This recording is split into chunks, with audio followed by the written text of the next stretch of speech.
Welcome to Mrs. G's Story Time. I'm sorry we're getting this out late. I was having some technical difficulties on my recording. Now it's working and now we can get started. But we are reading the book Betsy Ten Boom, Promise of God by Mike Evans with permission of Time Worthy Books. And we are on chapter 46. Most of the people from our group were assigned to barracks number 28, a short walk from the processing center. We arrived there shortly before midnight. I had expected the guards would put us in formation and call the roll before sending us inside, but instead they simply ordered us up the steps into the building. The soldiers we'd seen at the train station and while we were in the tents were gone now, leaving us in the custody of female guards. Unlike the barrack buildings at Volt, this one was divided into two parts. The first part was a large room that opened from the entry. In it were several tables around which were chairs and a couple of stools. The tables were piled high with knitting yarn. I asked a woman at the door about it, and she said it was for the women who could not perform manual labor. They knitted socks for the soldiers, she giggled. I enjoyed knitting and wondered why she reacted that way, so I asked, "What's so funny about that?" They do it in a way that makes the toes and the heels thin. That way, when the soldiers use the socks, their feet get blisters. Through an open doorway was a dorm filled with bunk beds, 3 beds high and 5 beds deep. Each bed was wide enough to accommodate 2 people, but the ones I saw held 4 and 5. A guard stood at the doorway watching as we made our way past, while an inmate standing next to her handed out small, thin blankets, 1 to each of us. "Find an open bunk," she said. 5 in a bed. I took hold of Corey's elbow and followed her down the aisle between the bunks, determined that we should stay together. We found a spot on top in a corner. Corey boosted me up. I was too sick and weak to do it myself. A dozen women lay between us, and it was an unoccupied place on the last wooden platform. We had to crawl over them to get to our spot. They all made sure we knew how little they appreciated the disruption. As we finally wedged our way into the bunks, something bit me on the leg, and then the arm, and then behind my ear. Corey felt it too and said loudly, "What is that?" "Fleas," a voice answered from across the way. "I hate these insects," Corey complained. "Lice in the tents and now fleas in here." "Shh," I said. "Complaining isn't going to make it better." "It makes me feel better," she grumbled. "Scripture says to give thanks in all things, and we should try." "All things?" "Yes. For being tired, for being crammed together." "But not the fleas," she retorted. "Don't give thanks for the fleas." "Yes," I chuckled, "we must give thanks for the fleas too." "That makes absolutely no sense." "Maybe, but we can't think only of ourselves or dwell on our own misery. We need to give thanks in all things." A loud voice called out, "Shut up!" "But why give thanks for the fleas?" Corey whispered. "I don't know. I just think we need to give thanks for them." I wrapped myself in the blanket and leaned my head against Corey's back. For the next 5 minutes I whispered a prayer of thanks to God for keeping us together, for giving us a place to sleep that protected us from the rain, and for as many other things as I could remember. As I was about to drift off to sleep, I heard Corey add, "And I give thanks for you." The next morning we were awakened before sunrise by a shrill noise from a loudspeaker mounted on a pole near the corner of the building. At the same time, 2 guards appeared in the doorway. "Get up," they shouted, "get up!" I thought it was curious that they came no closer than the door. Groggy and tired, Corey and I crawled from the bunk and followed the others out to formation. From our previous experience, I had expected to hear our names called and to receive a work assignment promptly. Instead, we stood in ranks until sunrise. The weather had turned cold in the night, and there was a wintry chill in the air. Most people from the dorm welcomed the change, but I was already sick and had a low-grade fever. In the morning cold, my body shivered. When the sun was fully up, a guard appeared with a clipboard and called row. Afterwards, a second woman stepped forward with 2 pages in her hand. As with the camp at Volt, she was dressed in civilian clothes. But from the tone of her voice, I decided this one was not nearly as nice.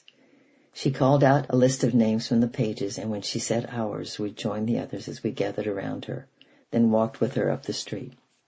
100 meters beyond our dorm, we passed a large rectangular building made of brick.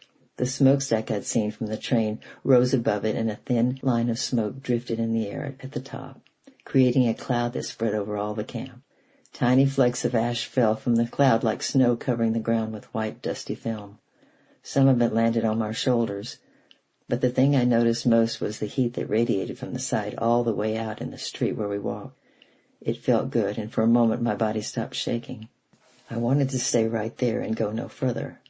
While Corey walked on ahead, I slowed my pace, allowing others to pass while I fell to the back until the woman with the list noticed and I caught up with the others. 100 meters further on, we came to a large factory building, almost a carbon copy of the one at Volt. This one was used by Siemens, a German company. Apparently doing business with the Germans was particularly lucrative when prison labor was involved. We followed the woman with the list up the steps at the front entrance, through heavy double doors, and went inside. A broad corridor led through the center of the building. It was spotlessly clean, and armed German soldiers were posted every 10 meters. All of them seemed to stare at me as I walked by. I didn't like it, but the woman with the list paid them no attention and took us to a room on the left that was filled with workstations. As before, we were placed in open seats not far from each other. I'd seen this at Volt and knew right away we were assembling parts for an electrical device. As I settled in my seat, a man entered the room and came to my station. He was of medium height but slender. His skin was remarkably white. With nimble fingers, he showed me how to fit the pieces together. Then he looked at me with concern and said, "Will you be able to do this?" I nodded my head. Of course. I knew by then I wouldn't survive long in an outside job. He hesitated a moment, as if considering my answer, and then gave me a daily quota and turned to leave. A few paces away he stopped and came back, and then leaned close and whispered, "Are you sure you can make the quota?"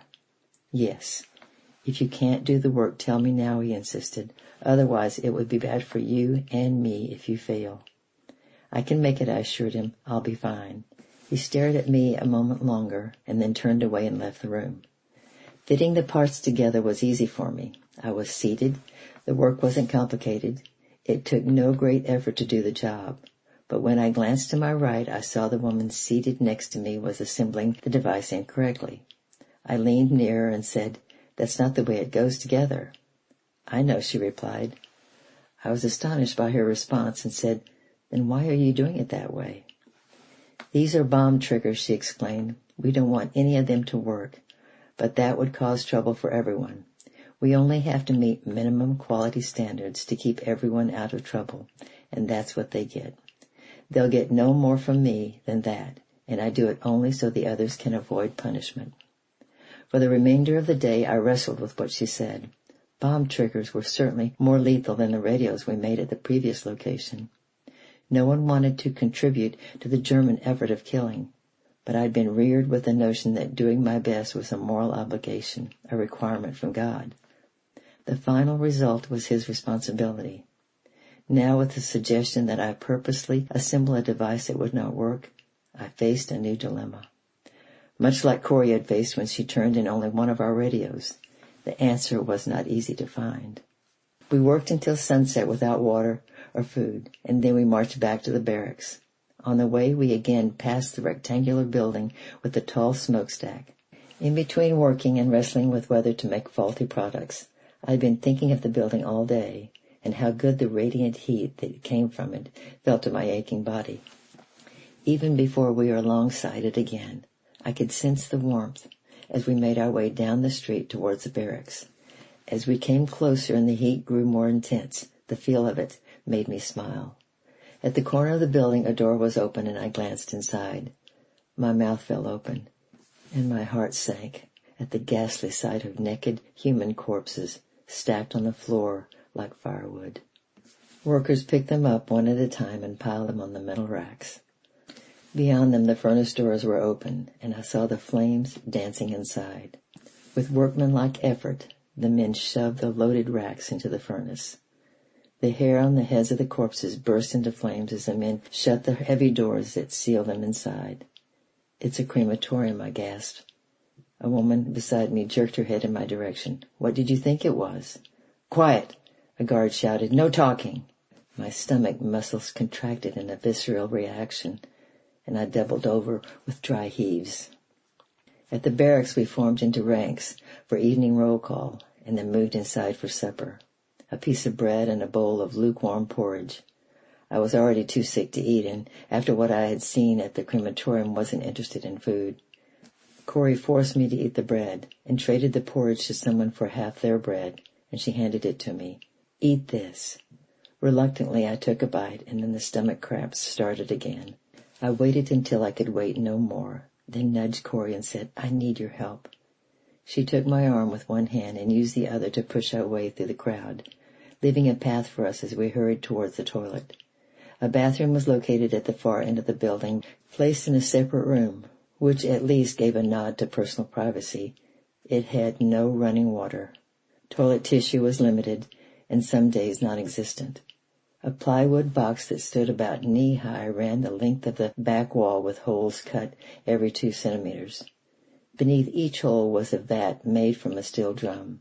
The room was filthy with feces and urine tracked across the floor. Only the seats were dry, and I sat on the first one past the door. Corey refused to leave me in there alone and stood nearby ready to grab me if I fell over, which happened more than once. When the cramps eased enough to talk, I said, I had no idea the building was a crematorium. I thought of that when we passed it this morning, Corey said, but the heat felt good. Too good, I quipped. One day we'll be in there, she added with a weird smile.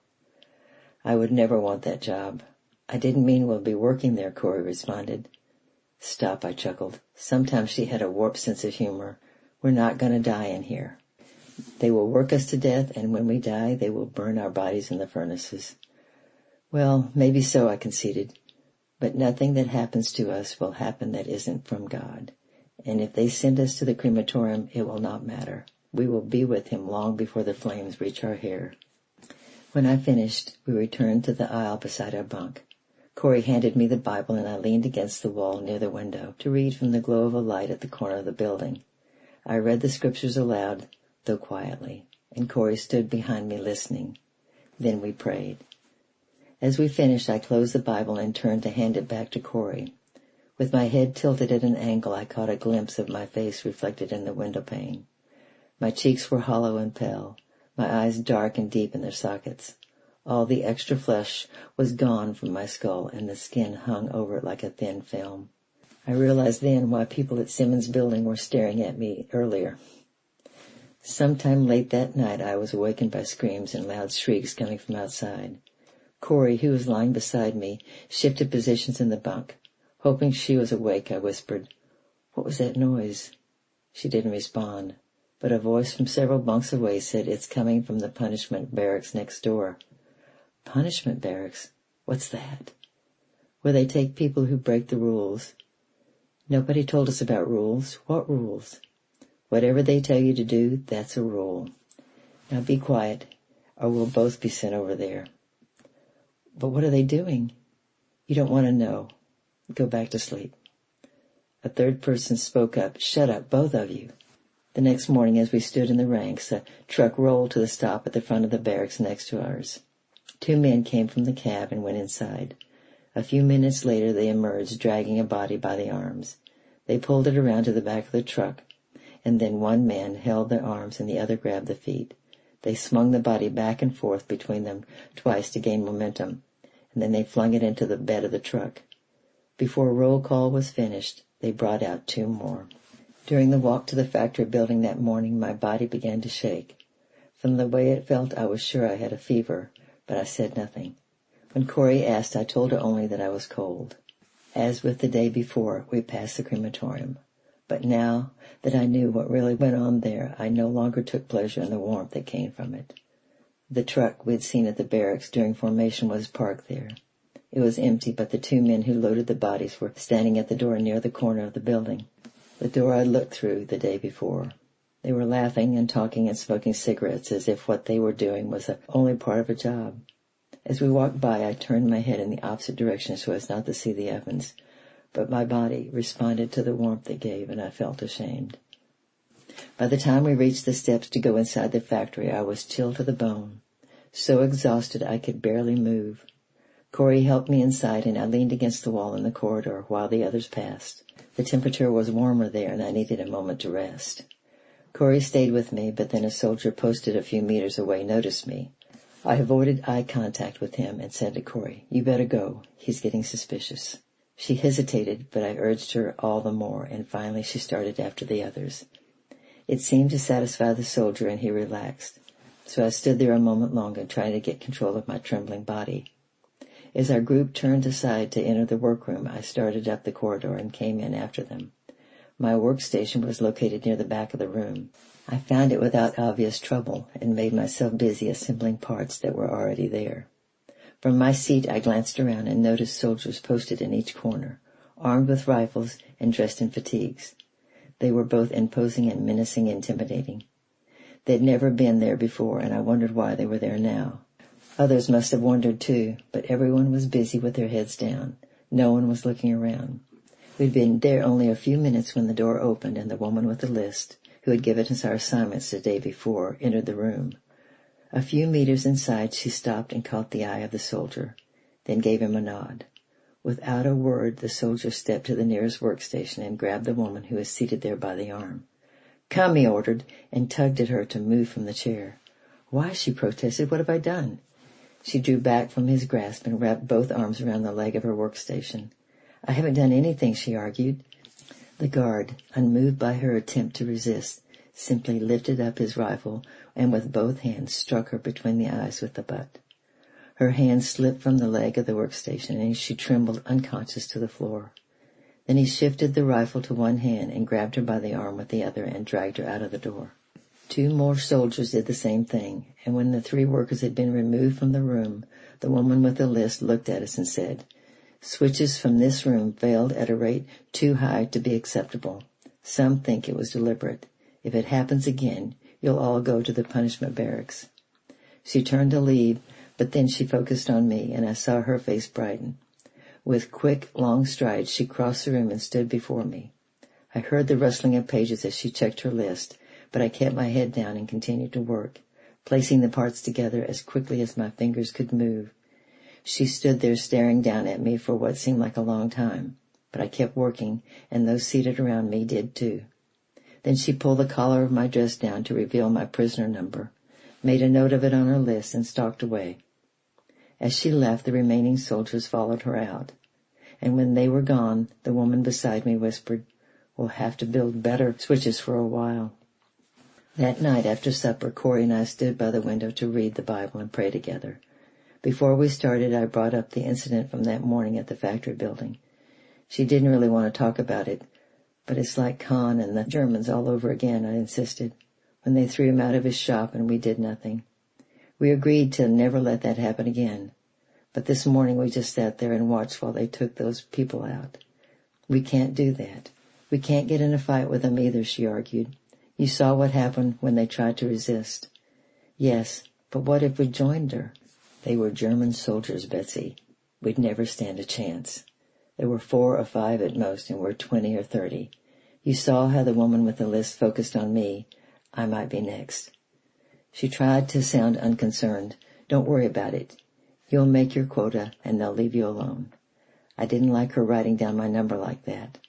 I'm sure it was nothing. They're Germans. They keep records of everything. She took the Bible from beneath her dress and handed it to me. Let's read. I opened to the place where I'd left off the night before in Paul's letter to the Romans and began to read.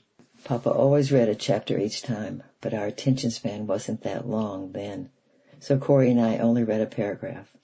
As I closed the book to pray, someone behind me said, "You two were over here last night. What are you doing?" My heart skipped a beat as I glanced over my shoulder to find a woman from the dorm standing in the aisle with us. She slept 2 rows over from us, and I'd seen her that morning in the group that worked at Siemens. I was apprehensive about answering her question. As I'd said earlier, there was no stated rules, but everyone knew prisoners were not allowed to own Bibles. Turning us in to the guards might be worth a lot to an inmate. Extra food for a month or an additional blanket, maybe first choice at a better place to sleep. But I didn't want to lie either.